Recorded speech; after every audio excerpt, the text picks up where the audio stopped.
우리의 작은 순종을 통하여서 크고 위대한 일들을 행하시는 그 주님의 능력이 사랑하는 클라겐푸르트 한인교회와 사랑하는 모든 성도님들의 인생 가운데 함께 하시기를 간절히 소망합니다.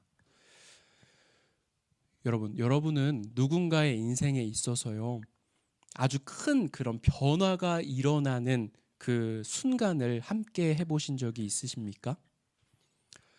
지난 6월 첫 주일에요, 어떤 일이 있었냐 하면 우리 교회와 또 그라치 반석교회가 함께 연합으로 예배 드렸던 날이 있었습니다. 그때 우리 교회 2명의 성도님들께서 세례 받았던 그 일들을 여러분들 기억하고 계실 거예요. 그에 앞선 4월의 어느 날 제가 연회 참석차 한국에 방문할 일이 있었는데, 그때 같이 이우림 성도가 한국에 갈 일이 있어서 둘이 같이 이제 한국에 가게 되었어요. 그래서 이제 한참 동안을 같이 가야 되니까 뭐 이런저런 이야기를 나누다가 이우림 성도님이 저한테 이런 이야기를 조심스럽게 꺼냈습니다.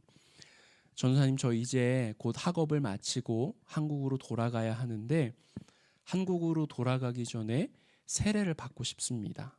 혹시 저도 받을 수 있을까요? 라는 그런 질문이었어요. 그 안에 하나님을 향한 그 믿음이 자라나고 있다는 것을 제가 느끼고 있었고, 또 함께 신앙생활 하시는 우리 성도님들께서도 분명히 느끼고 계셨기에 그 성도님의 결단과 또 그러한 고백이 너무나 반가웠고, 또한 그 성도님의 마음에 그런 은혜를 부어주신 하나님께 감사할 수 있는 그런 시간이었습니다. 그래서 그러한 이야기를 듣고 알겠다고, 너무 잘 생각했다고, 당장이라도 우리 한국 갔다가 돌아가면 바로 세례를 주고 싶지만 그럴 수 없기에 함께 하나님께 기도하며 정말 그 지금 품었던 그 순결한 마음으로 세례의 시간들을 우리가 기다려보자라고 이야기했습니다. 그리고 마침 그라치 반석교회와 또 연합 예배를 계획하며 이러한 상황들에 대한 이야기를 나누게 되었고, 그라치 반석교회 목사님 또한 너무나 기쁜 마음으로 연합 예배와 함께 세례식 또한 준비해 주셨습니다. 그렇게 시간이 흘러 세례 교육도 마치고 연합 예배의 날이 찾아왔어요. 두 교회가 연합해서 하나님 앞에 기쁨으로 예배드리며 이제 세례식의 순서가 다가왔습니다. 집례하시는 목사님께서 이제 세례를 집례하시다가 우리 교회 2명의 성도님들의 이제 차례가 되었을 때 저를 갑자기 앞으로 부르셨어요. 전사님 빨리 나오세요. 막 이렇게 막 부르시는 거예요. 그래서 저요? 이랬더니 맞다고 나오라 하시더라고요. 그래서 함께 이제 세례 받는 이들을 위해 함께 축복하고 기도하자 하셨습니다. 그리고 저는 그들의 어깨 위에 이렇게 손을 얹고 함께 기도했어요. 길면 길 수도 있고요, 짧다면 짧을 수도 있는 이 두 성도님과의 지난 시간들이 그 함께 기도하는 그 순간 가운데 제 머릿속에 떠오르며 이 영혼들을 사랑하시고 이 영혼들을 통해 역사하고 계시는 그 하나님의 일하심에 너무도 감사해서 함께 기도하고 있는 제 마음에 또한 너무나 감동이 되고 은혜가 되었고요. 한 사람을 변화시키시고 하나님의 자녀가 되어서 살아가게 하시는 하나님께 정말 감사할 수 있는 그런 순간이었습니다. 그렇게 하나님은 한 사람의 변화를 통하여서 그 변화된 한 사람의 인생은 물론 그 자리에 함께 있었던 우리들에게 또한 같은 은혜를 누릴 수 있게 하셨습니다. 그렇다면 여러분, 오늘 본문 말씀에 물이 포도주로 변화된 사건을 기록하고 있는 말씀인데요, 이때는 어땠을까요? 오늘의 말씀은 갈릴리 지역에 있는 가나라고 하는 마을에서 열린 혼인잔치를 배경으로 하고 있습니다. 예수님께서는 어머니와 제자들과 함께 그 혼인잔치에 참석하셨어요. 그리고 그곳에서 예수님께서는 첫 번째 표적을 행하십니다. 표적이란 무엇이냐면요, 하나님의 영광을 드러내는, 이 땅과 자신의 사랑하는 백성들을 향한 하나님의 뜻을 드러내는 아주 놀라운 일을 하셨다라는 겁니다. 오늘 말씀 함께 읽었잖아요. 예수님의 첫 번째 표적 무엇이었습니까? 물이 포도주로 변화되는 사건이었습니다. 오늘 우리가 읽은 본문에는요, 여러 인물들이 등장해요. 왜냐하면 그곳은 혼인잔치가 벌어지고 있는 현장이기 때문입니다. 그 사건을 직접 보고 경험한 사람들에게 있어서 아마도 물이 포도주로 변화된 사건은 그들의 인생에서 결코 잊을 수 없는 아주 놀라운 사건이었을 겁니다. 분명 그 사건은 그 자리에 있었던 많은 사람들의 인생에 있어서 커다란 어떤 영향을 끼친 사건이었을 거예요. 그런데 그 많은 사람들 가운데 신분적으로 눈에 띄지 않는 사람들이 있었습니다. 그들이 누굽니까? 그들은 일꾼들이었습니다. 그들은 잔치에 참여한 사람들의 눈에 띄지 않는, 어떻게 생각하면 작은 존재라고 할까요? 그런 존재였어요. 하지만 오늘 사건에서 그 일꾼들은요, 결코 그렇게 작은 존재가 아니라 아주 크고 아주 중요한 존재들로 등장합니다. 그들은 물이 포도주로 변화되는 그 놀라운 자리에, 예수님의 첫 번째 표적이 일어나는 그 놀라운 자리에 예수님과 함께 그 모든 것들을 보았고 예수님의 말씀에 순종함으로 그 모든 것들을 경험했던 사람이기 때문에 그렇습니다. 그래서 오늘 우리는요, 이 일꾼들의 입장에서 오늘의 이 물이 포도주로 변화된 이 사건들을 바라보고자 합니다. 여러분들 결혼식 참석해 보셨죠? 결혼식 한 번도 못 가보셨어요? 그래요. 앞으로 많이 가시게 될 거예요. 어쨌든 남자와 한 여자가 만나서 가족을 이룬다고 하는 그 모든 결혼식이 그러하듯이 오늘 예수님께서 함께 하신 이 결혼식 또한 가문과 가문의 만남이고 또 그 마을의 큰 축제였습니다. 당시 유대인들이 이제 행했던 그 결혼식은요, 길게는 일주일이나 진행되었다고 하는데, 그래서 결혼식을 준비하는 사람들은 결혼식에 필요한 음식과 포도주 등 참석하는 사람들의 그 수를 예상해서 아주 넉넉히 그 잔치에 필요한 것들을 준비했을 거예요.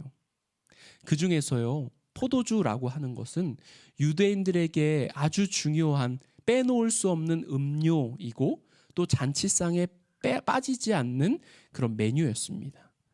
그런데 그 중요한 포도주가 오늘 이 가나에서 벌어지고 있는 혼인잔치에서 떨어진 거예요. 지금이야 포도주 이제 어디 마켓에만 가도 우리가 마음껏 구할 수 있습니다. 그런데 당시에는 그렇지 않았을 거예요. 이것은 이 혼인잔치를 준비함에 있어서 매우 중대한 실수였습니다. 그리고 잔치에 참석한 많은 손님들에 대한 결례였습니다. 그리고 예수님의 어머니 마리아는 이 잔치집에 포도주가 떨어졌다는 사실을 아들인 예수님께 이야기하십니다. 우리 오늘 본문 요한복음 2장 3절인데요. 우리 우리말 성경으로 같이 한번 읽어보기 원합니다. 함께 읽습니다. 그런데 포도주가 다 떨어지자 예수의 어머니는 예수께 와서 포도주가 다 떨어졌구나 라고 말해 주었습니다. 여러분, 예수님의 어머니가 예수님께 야 아들아, 이 잔치집에 포도주가 다 떨어졌어 라고 말하셨어요. 근데 그 포도주가 떨어졌다라고 하는 어머니의 말씀에 예수님은 이렇게 대답하십니다. 이어지는 4절 말씀인데요. 같이 읽습니다. 예수께서 대답하셨습니다. 어머니, 그것이 나와 무슨 관계가 있다고 그러십니까? 아직 내 때가 이르지 않았습니다. 아멘. 잔치집에 포도주가 떨어졌다는 어머니 마리아의 말에 예수님은 나는 그것과 관계가 없어요 라고 참으로 매정하게 대답하십니다. 맞습니다. 우리가 잘 생각해 보면 사실 예수님은 이 잔치집에 초대받아서 온 손님일 뿐이지 어떠한 일을 하시기 위해 온 분이 아니시죠. 그리고 또한 잔치집에 포도주가 떨어진 이 사건은 예수님을 우리가 살고 있는 이 땅 가운데 보내신 하나님 나라의 그 사역, 즉 죄인을 구원하는 사역과는 전혀 상관없는 일들 중에 하나였습니다. 하지만 여러분, 정말 예수님께서 어머니 마리아의 이 말을 정말 이렇게 단호하게 거절하셨습니까? 이어지는 7절과 8절에서 증거하고 있듯이 얼마 후 예수님은 일꾼들로 하여금 항아리에 물을 채우게 하시고 포도주가 떨어진 현장에 가져다 주게 하므로 이 혼인잔치가 잘 이루어질 수 있도록 해주셨습니다. 그런데 여기에서 우리가 일꾼들의 입장에서 그 예수님의 말씀에 순종했던 일꾼들의 입장에서 생각해 보자고 했잖아요. 어떻게 마리아와 예수님과는 별로 상관이 없는 잔치가 벌어지는 그 집안에 속한 일꾼들이 마리아와 예수님의 말씀에 순종했을까? 그들의 이야기를 따랐을까 하는 것입니다. 사실 일꾼들의 입장에서 생각해 볼 때요, 예수님의 말씀을, 마리아의 이야기를 따를 이유가 전혀 없습니다. 지금 일꾼들은요, 주인에게 빨리 가서 주인님 지금 포도주가 떨어졌어요. 어떻게 하면 됩니까? 라고 주인에게 그 답을 구해야 하는 그런 것이 어쩌면 그 일꾼들의 입장에선 당연한 상황일 겁니다. 그런데 왜 굳이 그들이 예수님의 말씀을 들었을까 하는 것입니다. 그래서 이 말씀을 통해서 우리가 추측해 볼 수 있는 것은요, 아마도 어머니인 마리아가 이 혼인잔치에 어떤 책임을 맡고 있었다거나 아니면 혼인하는 사람들의 가족 혹은 친척이지 않았을까라고 생각해 볼 수도 있습니다. 어쨌든 지금 이렇게 한창 잔치가 벌어지고 있습니다. 그리고 그것은 굉장히 분주했겠죠. 많은 사람들 때문에 분주했을 거예요. 일꾼들은 손님들이 뭐 불편한 것은 없나, 뭐 음식은 떨어지지 않았나, 오로지 그 잔치가 잘 치러지는 것에 집중하고 있었을 것입니다. 그리고 마침 지금 포도주가 떨어졌기 때문에 저 손님이 포도주가 부족해서 뭐가 기분이 상하지 않았을까? 이렇게 손님들의 상태에 촉각을 곤두세우고 손님들의 눈치를 보며 당황한 상태에 처해 있었을 거예요. 그런데 그 집에 얼마나 많은 일꾼들이 일하고 있었는지는 모르겠지만 그 가운데 지금 일꾼 몇 사람이 빠져나와 예수님의 지시를 기다리고 있는 것입니다. 분명 잔치를 총괄하는 사람들이 있었을 때고 그들의 주인도 있었을 텐데 그들은 예수님 앞에 서 있습니다. 그들이 그럴 수 있었던 이유, 그 일꾼들은요, 그 당황스럽고 혼란스러운 상황 속에서도 누구의 말을 들어야 하는지 또 누구에게 순종해야 하는지 알고 있었던 것입니다. 이 어려운 상황을, 이 혼란스러운 상황을 오직 예수님만이 해결하실 수 있다는 것을 그들은 알고 있었던 거예요. 믿음, 우리들도 믿음이 있잖아요. 우리 이 믿음에는요, 하나님의 능력을 움직일 수 있는 아주 놀라운 힘이 있습니다. 하나님을 향한 믿음에는 하나님과 상관없는 일을 하나님과 상관 있게 만드는 그러한 힘이 있습니다. 잔치집에 포도주가 떨어진 일, 오늘의 주님과는, 예수님과는 전혀 상관없는 일이었지만 그것을 믿음으로 주님 앞에 가지고 나왔을 때 그것은 더 이상 그 일꾼들, 그 잔치를 주관하는 사람들, 그들만의 일이 아니라 예수 그리스도의 일이 되었습니다. 여러분, 우리가 살아가면서 힘들어하는 일, 우리가 어려워하는 삶의 문제들이 여러분들 가운데 있으십니까? 여러분은 그 문제들에 대해서 온전히 주님 앞에 모든 것을 내어놓고 주님 앞에 모든 것을 맡기실 수 있습니까? 주님께서 그 문제들을 어떻게 인도해 가시든지 그대로 따를 수 있는 믿음이 여러분들 가운데 있으십니까?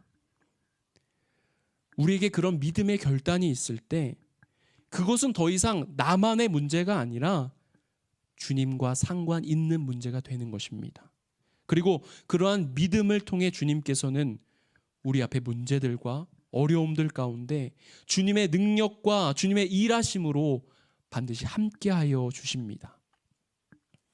사랑하는 성도 여러분, 삶의 문제와 또 삶의 어려움 앞에서 그것들을 해결하기 위해서 여러분은 어디 앞을 서성이고 계십니까? 여러분, 다른 곳 서성일 필요 없습니다. 모든 일들 앞에서 우리가 있어야 할 곳은 바로 주님 앞입니다. 오늘 말씀의 일꾼들이 잔칫집에 포도주가 떨어졌다는 이 어려운 상황 속에서 다른 곳이 아닌 우리 주님 앞에 서 있었다는 사실을 여러분들 기억하시길 바라요. 그리고 어떤 말씀을 주실지 귀 기울여서 기다렸던 이 일꾼들을 기억하시길 바랍니다. 우리 또한 주님께서 우리에게 하시는 그 말씀을 듣기 위해 주님 앞에 귀 기울일 수 있어야 합니다. 즉 우리가 주님 앞에 기도할 수 있어야 한다는 거예요. 우리의 삶이 바쁘고 분주하고 여유가 없을 때일수록 우리는 오히려 주님 앞에 잠잠히 나아가 기도할 수 있어야 합니다. 그렇게 우리가 주님 앞에 기도해야지 주님의 지혜를 구하게 되고 주님의 일하심을 우리가 경험할 수 있게 되는 것입니다.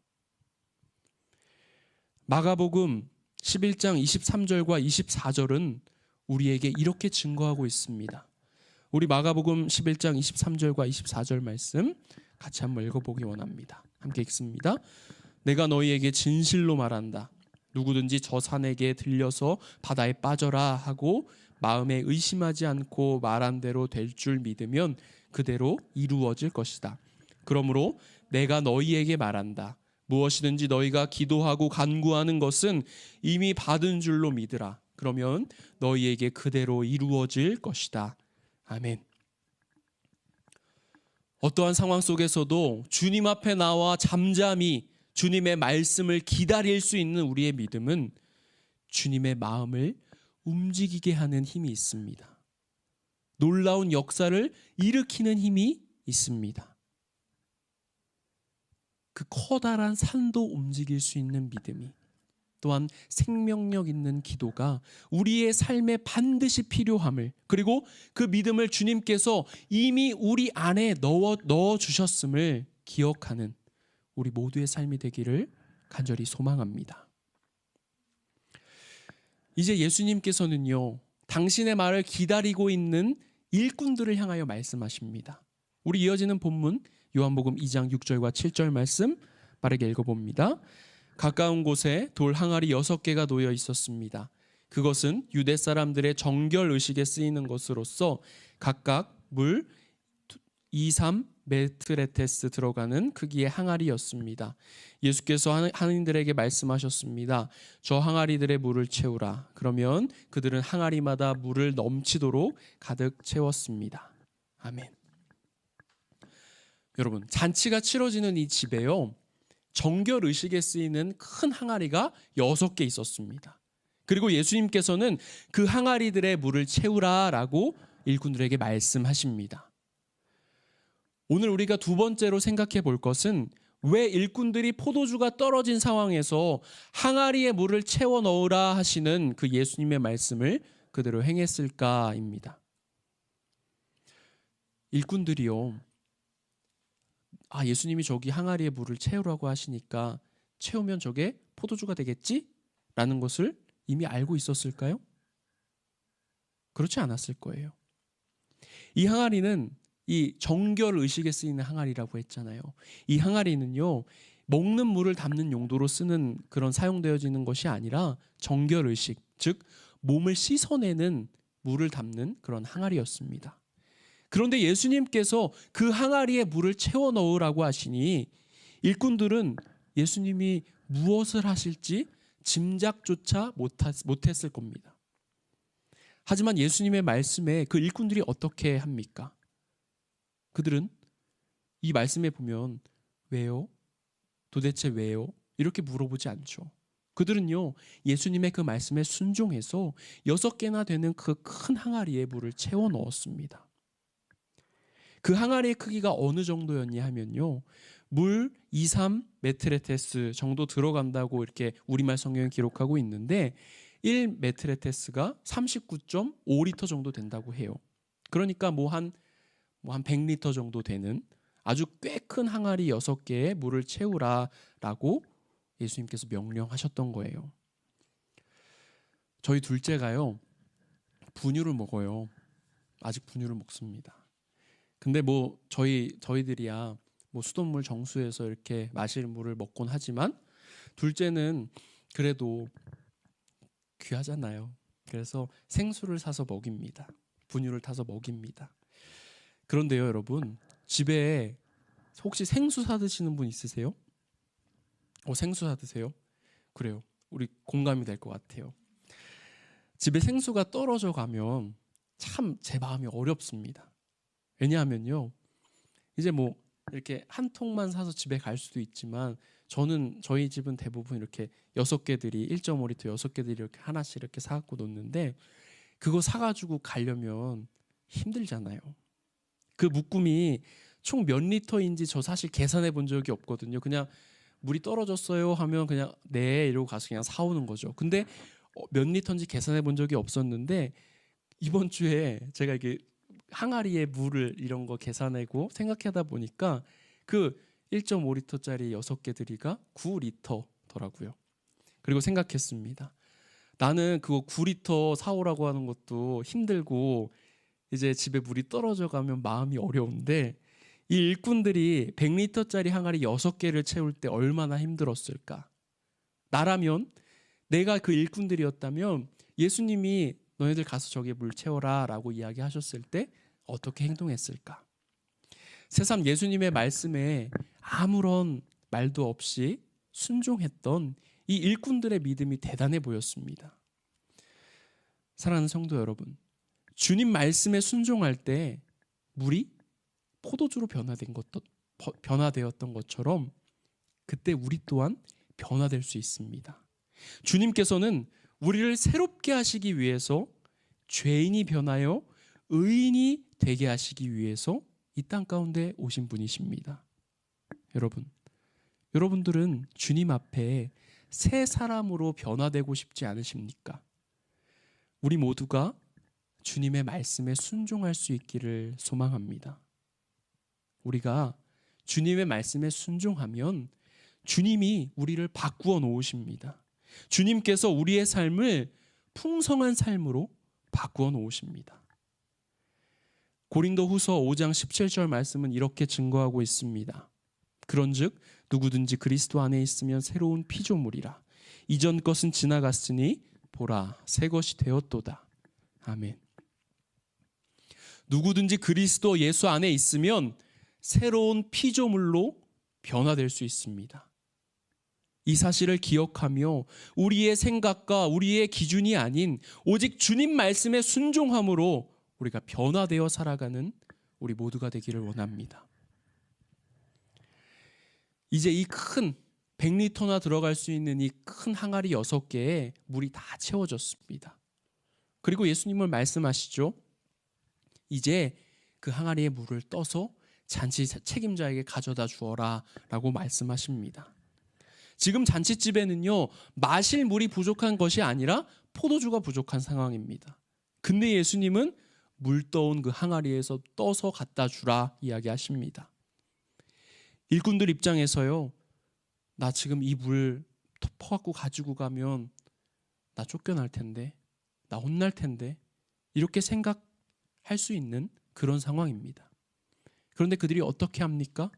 그들은 예수님께서 너희들 이제 물을 떠서 잔치 책임자에게 가져다 주라 라고 이야기하셨을 때 그대로 순종했습니다. 그대로 행동했습니다. 사람의 경험으로는, 사람의 지식과 사람의 생각으로는 말도 안 되는, 성립할 수 없는 그러한 일들을 그들이 하고 있는 것입니다. 그들이 예수님께 지금의 상황을 물어본 것도 아니에요.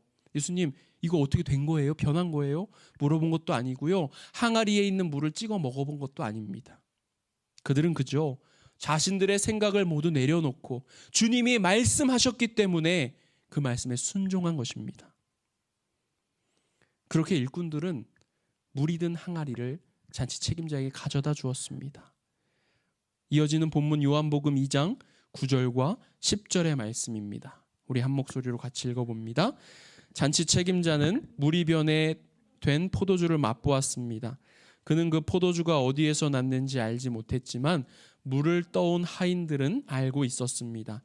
잔치 책임자는 신랑을 불렀습니다. 그러고는 이렇게 말했습니다.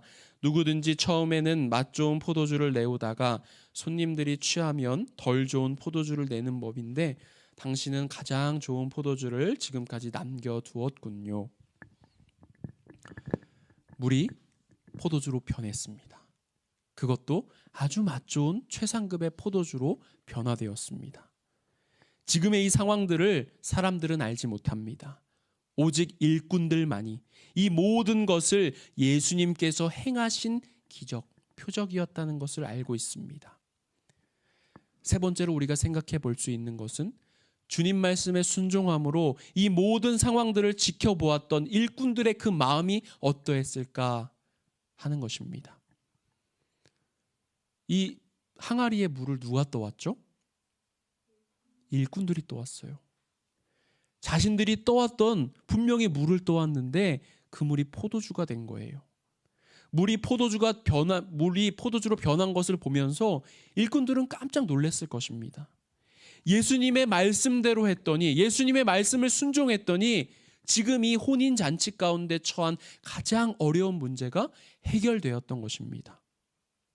그리고요, 이 어려운 문제는 그냥 해결된 것에서 그치지 아니하고 좋은 포도주를 아직까지 두었냐고, 정말 좋은 포도주를 남겨두었냐고 신랑이 칭찬까지 받았습니다.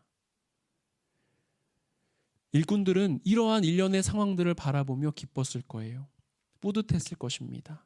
그리고 이 모든 것을 행하신 그 예수님께 달려가, 예수님, 물이 포도주가 됐어요 라고 이 상황을 상황을 전하고, 또한 그들 곁에 있었던 사람들에게, 야, 이거 뭐였는 줄 알아? 이거 물이었는데 예수님이 이렇게 하라고 우리가 그냥 따랐더니 물이 포도주가 됐어 라고 이렇게 증거하고 싶었을지도 모르겠습니다. 우리는 이 상황 속에서 알게 됩니다.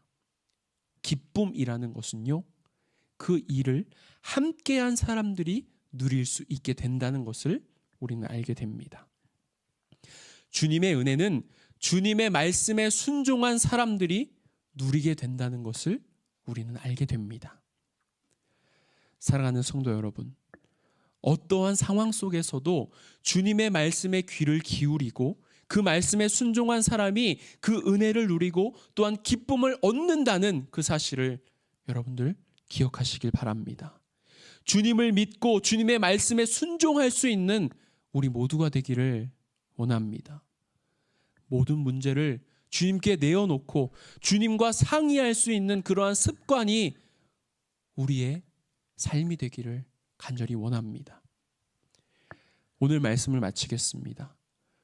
우리 모두의 삶과 믿음이 오늘 말씀의 일꾼들과 같은 믿음과 순종의 삶이 되기를 소망합니다.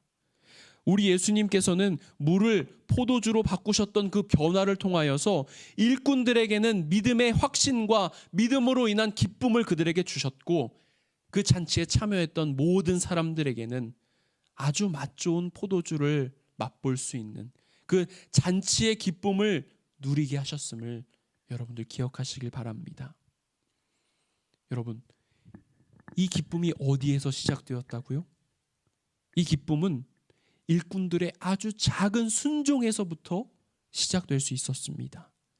일꾼들의 그 작은 순종이 이 기적을 이뤄낸 것입니다. 오늘 이 물떠온 일꾼들이 했던 일들 중에서요, 거창한 일들이 있었습니까? 사실 거창한 일은 아니었어요. 물을 떠오라고 해서 떠왔을 뿐이고 갖다 주라고 해서 갖다 주었을 뿐입니다. 그런데 그 작은 순종으로 예수님이 어떤 일을 행하셨는지 우리는 보게 됩니다. 여러분, 우리는요, 세상을 살아가면서 큰 일, 또 높은 자리, 큰 자리, 그리고 사람들 앞에서 크게 드러나는, 주목받는 것을 우리는 바라봅니다. 그리고 그것은 우리의 신앙에서도, 하나님 앞에서도 마찬가지인 것 같아요. 그런데 여러분, 작은 순종일지라도 그 결과, 그 작은 순종의 결과는 결코 작지 않습니다. 주님께서는 우리의 그 작은 순종을 통하여서 큰 일을 행하시는 분이십니다. 우리의 한 걸음 같은 그 한 걸음의 작은 순종으로 시작된 우리와 주님과의 믿음의 그 사귐이 나아가 더 큰 순종과 더 큰 일하심의 시작이 됨을 기억하며 우리 모두가 주님께 순종하며 또한 그 순종함의 기쁨, 풍성한 하나님의 은혜를 우리가 누리는 그러한 우리 모두가 되기를 간절히 기도하고 소망합니다. 아멘.